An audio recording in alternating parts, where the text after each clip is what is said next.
Welcome to Gifted Underachievers, the podcast for mid-level creatives with delusional ambitions. In this segment, Pat and James discuss how creatives can be prone to feelings of helplessness.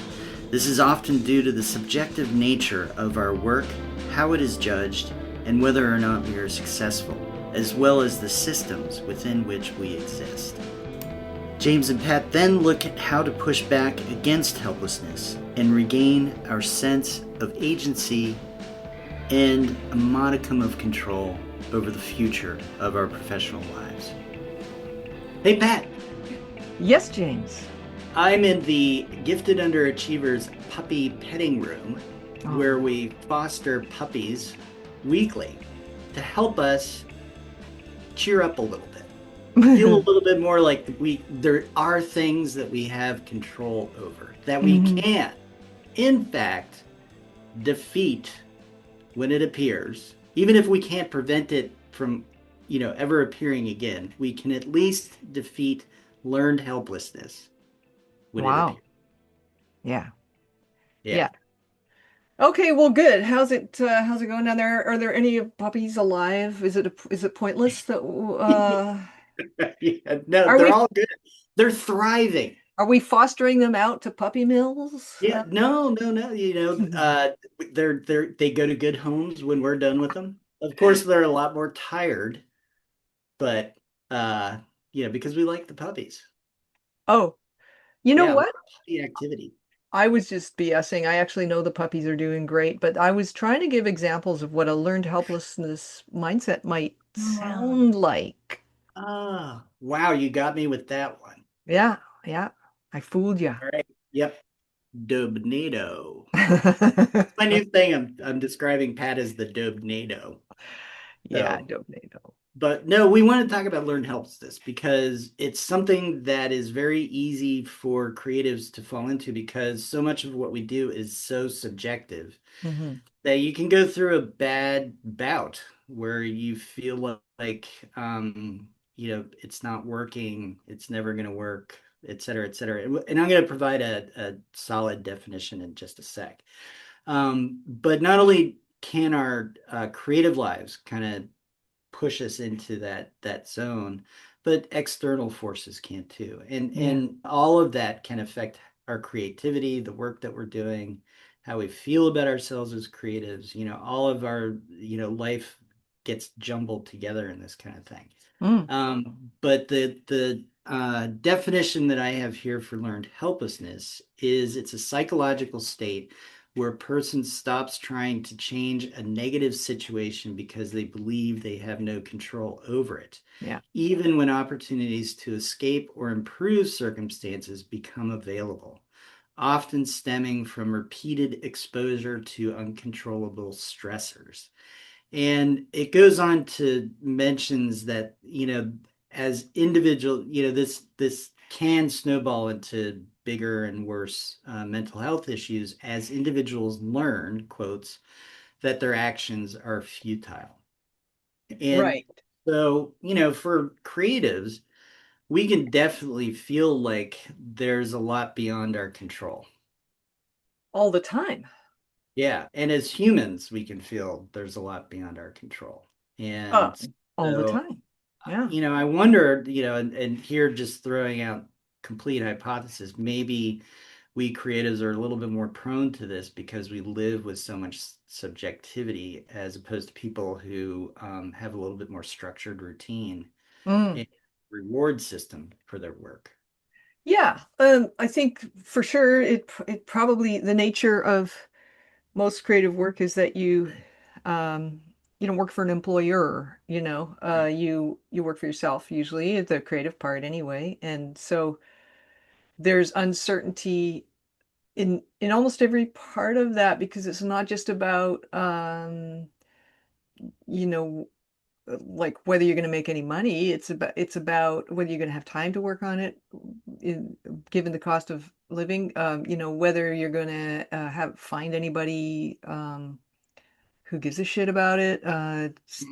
There's all the whether you're going to have the mental juice, I guess, or the you Mhm. know the actual heart uh kind of engine that allows you to just go, this matters to me. And so learned helplessness is it can happen in any sphere of life, and it's really about a person believing they have no control over the outcomes in their life, even when change is possible. So I think your definition, it was good. It has Mhm. a little under nuanced maybe, Yeah. but it's Yeah. basically the persistent sense that effort is pointless. Right. Well said there. Effort is pointless. Yeah. And I think, yeah, no, absolutely. And then that can snowball into all kinds of things. Well, yeah, it can snowball into health issues. Like if you just look at everybody's life as beyond the creative stuff, it can snowball into relationships that end or, that you don't have any support in your life. You've got no Yeah. friends because, you have a couple bad experiences and then you realize effort is pointless. I'm not going to go put myself out Mhm. there anymore. I'm not going to do this. You may never have sex again in your entire life because I've learned helplessness. Yeah. Well, and I think as creatives, it says here that it's something that we learn. Who do you think are the teachers of learned helplessness? In What triggers it, do you Well, I think? think even dogs and even animals have learned helplessness. Or like the elephants tied to a stake. They learn that they can't go beyond the perimeters of that circle, the length of the rope that they're tied with. And then even when the rope's removed, they don't go beyond that because they've learned it. So I think the teacher is, in the case of the elephants, it's some human who wants to use the elephant for its Mhm. purposes. For humans, probably it's I'm going out on a limb here, but I think it's conditioning. It's Yeah. from our parents, the school system. Yeah. You can be in a classroom with 29 other students and do your very best work. Hmm. And then Joe Schmuck in the next desk is just does way, way less and still gets the same mark as you. So you're like, well, fuck it. Right. Why should I try as hard as I'm trying? I'll just coast into a B on this course, and you can be strategic Yeah. about it, but I think it's everywhere. Do you? Yeah, You what's the yeah, that's sort of what the point it's enculturated. I would also say that systems can create it, Yeah. right? You were really just talking about that, right? The Yeah. school Education system, is a system. right? You're one small person within a very large system. And Yeah. so you feel like I'm powerless to have any effect over it. It controls me. I don't control it. Yeah. Those kinds of things. And I think, from a creative perspective, outside of our creative work, certainly we exist in multitudes of systems, right? Yeah. Yeah. But within our creative work, we exist within the system of our industry. Yeah. And so that can feel just like that kid in a classroom, uh, putting in the hours, grinding away, and Mm. then the kid who's the, jerk off in the table next door happens to have a brain that just remembers everything and tests well, right? Oh, So, yeah. where's the fairness of that? And I think it's very easy for us to fall into that kind of victim of the system type mentality, and where we see, oh, it's not going to work for us because it only happens for these people. And Mm. um you know there's all these huge systemic drivers pushing against us, so why try? Well, yeah, that's it. In the classroom idea, I just want to clarify my scenario was not that the kid who gets the same mark is smart. I was thinking this was the dumbass who gets the same mark for reasons we don't understand or know. Yeah. And so I figure fair enough. If they're smart, then they should get a good mark, regardless of how little Uh, effort they put in. But oh, anyway, sure. that's a minor Well, point. yeah, but that frustrate why do I have to work so hard? It's so easy for somebody else, Yeah, yeah. you So know so and I think one of the things that can go through people's heads, you're just, interior monologue wise, is just like it doesn't matter hmm what I do. I can't change this. hmm hmm So, I mean, I was in a now, I don't want to. I don't want to get too personal, but I was in a very, very long marriage because I I just thought it doesn't matter what I do. The only way I can Mhm. change this is if I leave, and I can't leave because I have, it's a family, so it's a family Right. system.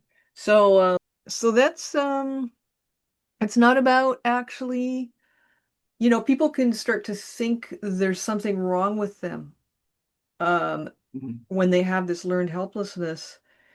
And I guess the part that might be called wrong with them is that they don't have any tools to understand what's going on. Like they don't see it, and then Mhm. they don't know how to break out of it. And so for me, my interior monologue around learned helplessness is like if I get in a funk, like I'll get into a funk sometimes. And normally it doesn't last very long because I'm like, I just switch focus and do something else, go for a shower, like whatever. Like there's ways to get out of funks. And I've discovered most of them. If it's a can of gin, it's a can of gin. I don't care.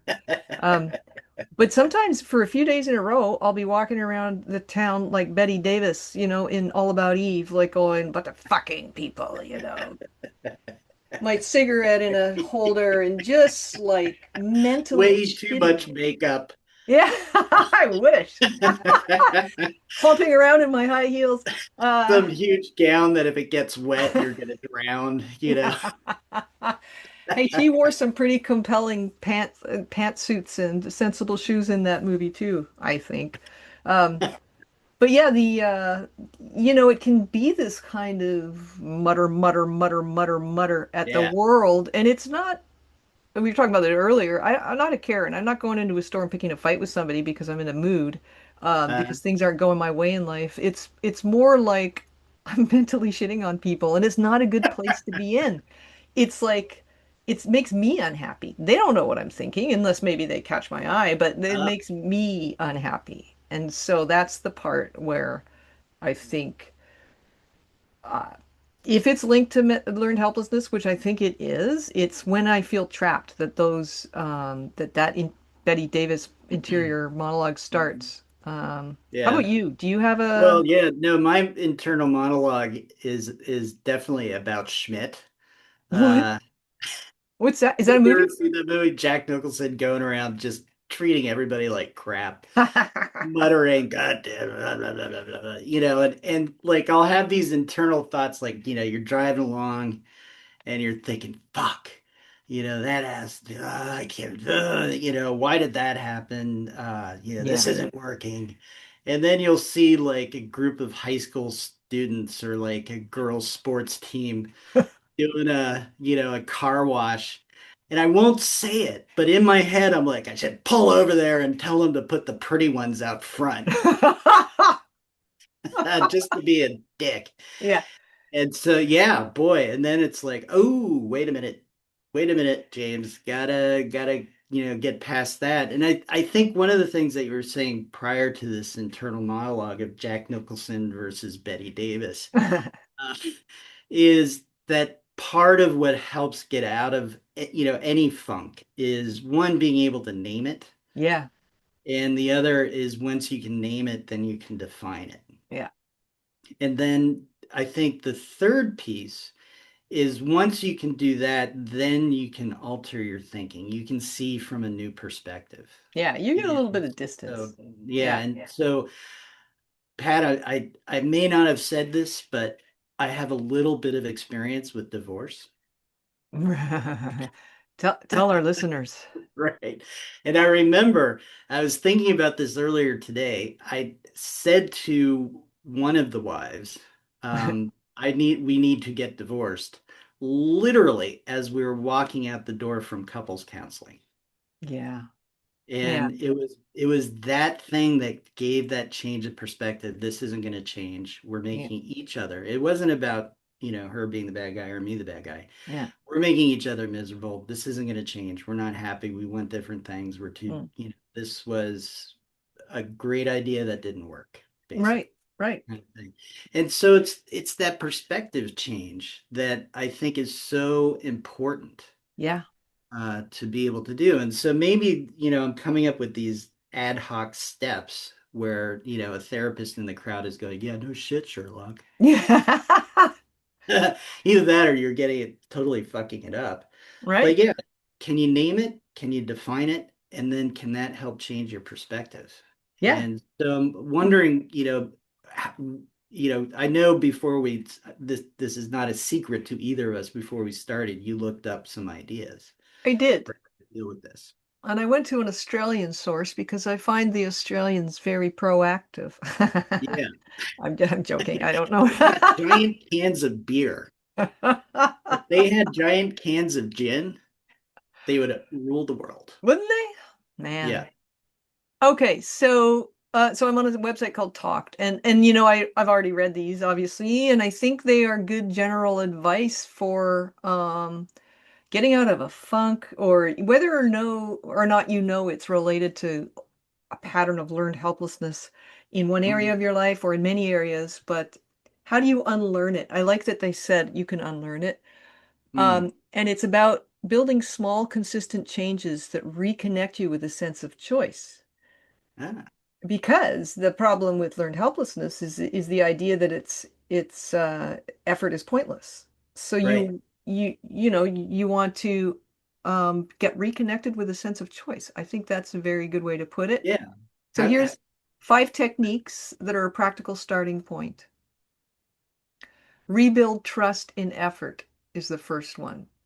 And uh, that is done by taking small actions that lead to clear results. It's like unambiguous results. So completing a simple task, follow a short routine. They will signal to the brain that your actions do matter. So obviously, I think, there's it's probably a bell curve or something. It's a spectrum of learned Mhm. helplessness.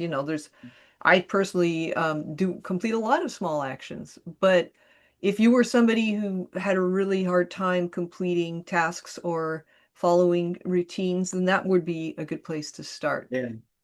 It helps you I reach. wonder if there's seeking out those things that, it's not like the big, huge thing that's going to be really difficult to do, but it's like No, notching those small wins that yeah, give you a little taking, bit more sense of control over yeah, life. Yeah.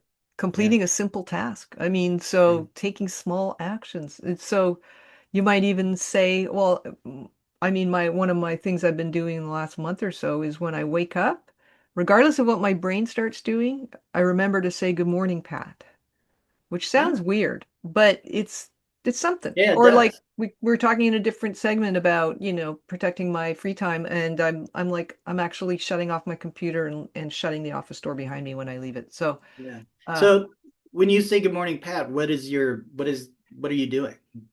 I'm circuiting the immediate jump into problem solving that my brain likes to do. Ah, okay. Ah, that's really good. Yeah, my brain likes to jump into just the problem. Oh, You know, and then it deals with solving, but it likes to go, oh God, today I've got this late I meeting. know. I got blah, blah, blah, blah, blah, Yeah. So I think, no, that's great. I think Yeah, that's just really good. anything to short circuit your normal pattern. Okay, so that was one. Rebuild trust in effort and keep it small. Number two is challenge perfectionism and self-doubt. So many people who feel helpless carry harsh self-judgments or hold themselves to unrealistic standards. And I know this, the worst example, I don't know if it was learned helplessness because I think it probably was. It occurred. It was a Mhm. very extreme example of it, but we came back. We went to the airport. There was a problem with the paperwork. I was not responsible for the paperwork. Another adult was. They hadn't done it. They said they had done it. We couldn't take the flight. The whole family came back to the house, and that other adult went and lay on the couch and shut his eyes and pulled a blanket Mm, over him. Like just got yeah. so What's the point? absorbed. Nothing's gonna work. I'm Exactly. good. Yeah. Yeah. And I don't normally interfere in other people's processes like that. I'm like, you do you. I'll try and, but I had already said I'm not going to fix this. And then I didn't want to disappoint the two people who had nothing to do Right. with it. So I Right. uh, I made things happen, and I gave the person short tasks that could be completed to good effect, Mhm. and they did them, Mhm. and we ended up on the flight the next day. So it all worked out. But that's the biggest example I've ever seen of Mhm. self-judgment that just paralyzed somebody. Yeah. Yeah. So to challenge that, um, you would do something that I guess we've sort of talked about, which is reframing unhelpful thoughts. So here Mhm. they're suggesting tools like CBT, cognitive behavioral therapy, or learned optimism, which I didn't even know was a thing. but it's Yeah. basically encouraging more balanced thinking. You have to recognize your thoughts, I guess, and then Yeah, understand. and my little comment there, since as creatives we're dealing with systems like Yeah, we were talking about, yeah, um, so I think there's that applies, yeah, right? Where it's trying to maybe not maybe it's about not thinking the system is any one thing, good, bad, evil, right, wrong. exactly. It Neutral. yeah, it just is. Yeah, system So is neutral. That's a good one. I like that. Okay, so that's number two. Number three is replace escapism with healthy coping. Oh, goodbye, cans of gin. yeah. Yeah, hello recycling bin. Goodbye cans of gin. What? Yeah. Thank you for my epitaph. Yeah. I'll be getting that chart carved into granite. Um, yeah, so they suggest just recognizing when you're doing that, that you might be binging content, substances, you might be shutting down emotionally. They can just deepen helplessness. They're Yeah, understandable, so you don't beat yourself up, but gradually, replace them or replace some of them with more restorative activities. yeah. And I think, there's the obvious ones like, gee, I've noticed my cocaine use has gone way up. Stuff. But I think, there's the small ones too, Oh, that you can yeah. fall into sort of routines that are, you know, feel blameless and whatever, but they're about avoidance, Yeah. that kind of thing. Yeah. And they could be healthy 1 minute and then, fall into something else the next maybe. I don't I know. think so. Like I'm just thinking about I know when I'm skating close to having sort of mental health issue, I probably always do, but I just don't know it. But sometimes I'm aware of it, and it's when I'm deliberately like I just do stuff I wouldn't normally do. Like I'll scroll shopping sites, and look at shit, and I'm like, that's not me. I don't know why I'm doing that. I'm escaping. I'm basically trying to Uh, escape. And it doesn't matter if I buy something or I don't buy something. It would matter if I was in debt, but or not in debt, but if I was exceeding budgets. It's just the whole it's a clue, right? Or if I start drinking more. mm, Um, so anyway, gradually replacing them with more restorative activities. And my go-tos, your go-tos will be your go-tos. But even knowing that something restores you can take trying it a few times to mm. remember that. I Um, know. And that's the hard thing is the consistency. yeah, So like for me, physical exercise is the greatest restorative thing I can do. yeah, same But I here. say that to somebody who, doesn't feel it or seem to experience it in the same way that I do. It's almost like I'm talking another language, right? Exactly. It's very And it's not personal. until I think, everybody's different, right? Yeah, So that, start. But I think it's not until you get into the consistent practice of it that you really start to generate those benefits. yeah. Like for me, it's meditation. Yeah. I mean, I notice it when I don't get physical activity, but meditation is the one where I can see my whole, um, you know, reality fragmenting back into this idea that, the world's a hostile place. Like I need it, Mhm. Mhm. to make me feel okay. Uh, okay, so that was replace escapism with healthy coping. That's number three. The number four is build structure into daily life. Simple routines. Regular meals, movement, sleep patterns can help restore stability in professional environments, support workplace well-being by setting boundaries, addressing burnout. Small adjustments is what they're saying for that one. Mhm. Build structure. And it kind of echoes their first one, which is rebuild trust and effort, but it's got more of a um, the first one was sort of an individual task thing, and this one is structure. It's how you live your days, and you're looking for stability and the idea that effort means something or that there's a point. Mhm. Mhm. And then the fifth one, which I really, really like, is reconnect with support. Mm. Helplessness often thrives in silence and isolation. Reaching Hmm. out to others can offer emotional relief, fresh perspectives, and a gentle shift away from self-blame. So this addresses the thing you mentioned, which is perspective, and a few other things. So can therapy, peer groups, honest conversations, connection doesn't solve everything, but it can Hmm. help create the conditions for change to begin. Yeah. Yeah. So here's a question. Are you good at doing that? Well, I feel like we do it. I mean, we get Yeah. this on our talks. So is that, yeah, I have it with a couple people in my life, not Hmm. like when they're not there, that, hey, guess what? My sister's been out of town for a month, now 3 weeks, and it's been harder mentally because I don't have somebody to just talk to about stuff. Hmm. So there you go. Yeah. Okay. No, How about you? Do you do that? yeah, I mean, definitely this, connecting with my wife, certainly. Yeah. And then it was interesting about 2 weeks ago, we went and visited friends down near New York City. Mm, And Kate, the wife of the couple, always gets frustrated with John, right? And yeah. kind of guys in general because we don't have deep conversations.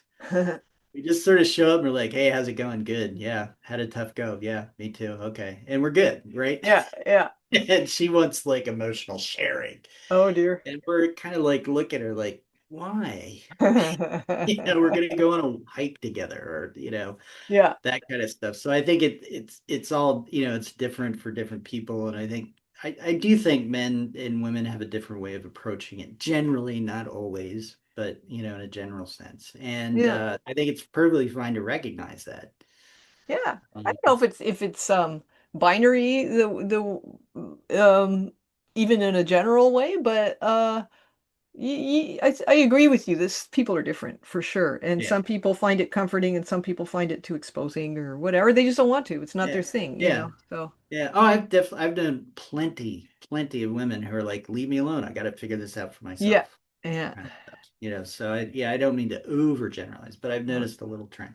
But anyway, one of the nice things about this list is I think it also makes the point that it's not the big, huge, complicated thing, and yeah, that there's things that I forget that when you remember them are completely simple, yeah, right? Like, why am I feeling wound up? Oh, it's because I haven't been outside in a couple of days for whatever yeah, reason, right? yeah, Or wow, I'm feeling really out of it. I'm feeling, da da da da da. Oh, well, sleep is foundational, and I've been pushing both ends of the sleep chart, yeah, um, kind of thing. So it's amazing how reminding yourself of these simple things yeah.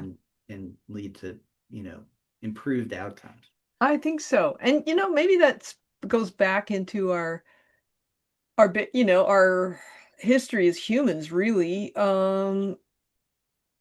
I think we're at a place where the technology that's available to us, um, Mhm.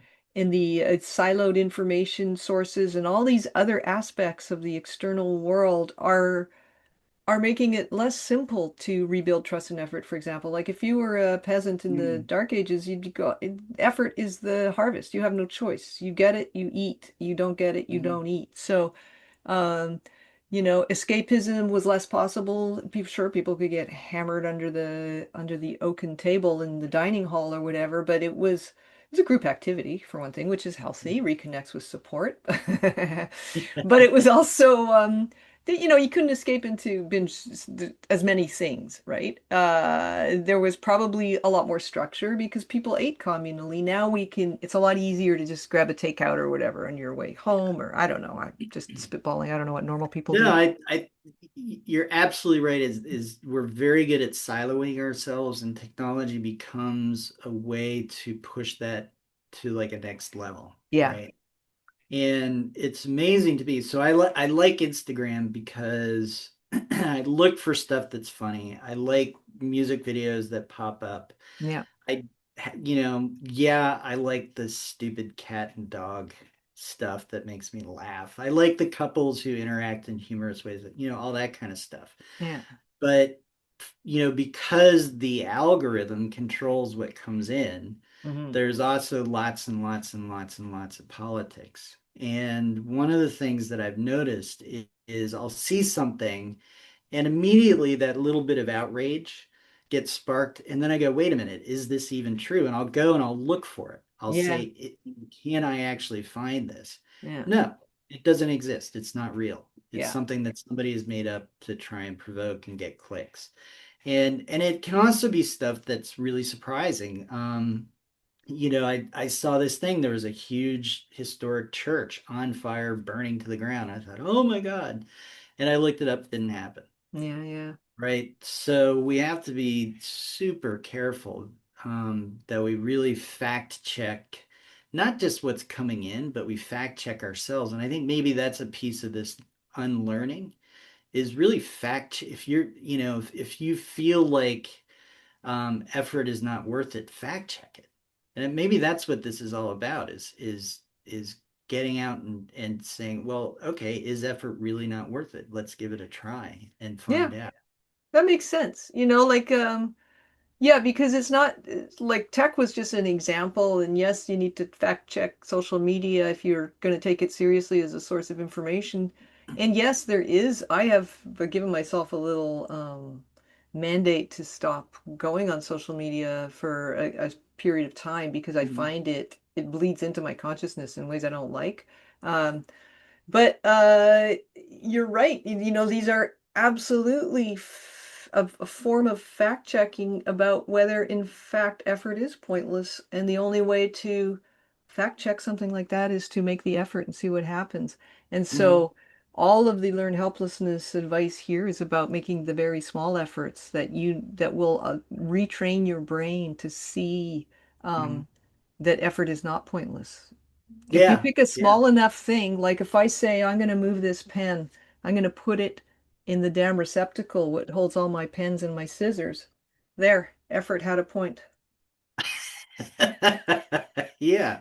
And you're confronting yourself with the lie that you're telling yourself, Yeah, yeah, right? Because I know my brain is very good at telling me my own lies. Like I don't need social media people to tell lies to me. My brain will do totally. it for me. And so Yeah, having that healthy habit of fact checking yourself, is this thought real? Is yeah, this thought true? yeah. So, Your brain is always filtering everything. And yeah. um and so we're kind of wired to ignore the stuff that's going right and focus on the stuff that isn't having the desired outcome. And Mhm. so that can, I guess, predispose us as a species to learned helplessness. Like we're not in an experimental design. Like what they do with, the dogs who learn helplessness or the elephants is that they are being actually actively worked on to Right. create this condition. Humans are wired for this condition, and so, but some people suffer from it, some people don't. And so the Mhm. idea is to combat that kind of wiring by taking a bunch of fact check actions and just letting your brain change because your brain will change if you let it. It's only if you just sit Mhm. there and do nothing that your brain will continue to think effort is pointless. Yeah.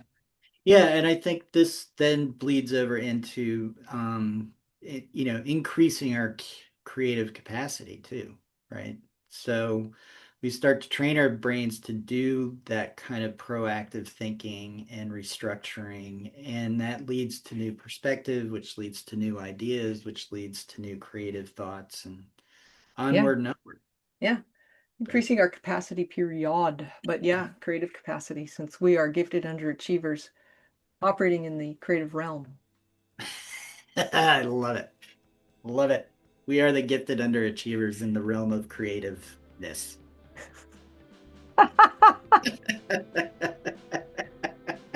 Thank you for rephrasing that. That'll be on my tombstone, perhaps. I'll write it. I'll have it written on the bottom. On the bottom of what? Like the part The that's in the tombstone. dirt? Yeah, the bottom of the tombstone, so I can see it. That's my Oh, object. good one. Good one. Yeah, I don't know what I'll have written on the bottom of my tombstone so I can see it. Maybe something like, you know, did you turn out the lights when you left? Is the stove off? The iron's running? Did you tell your children goodbye?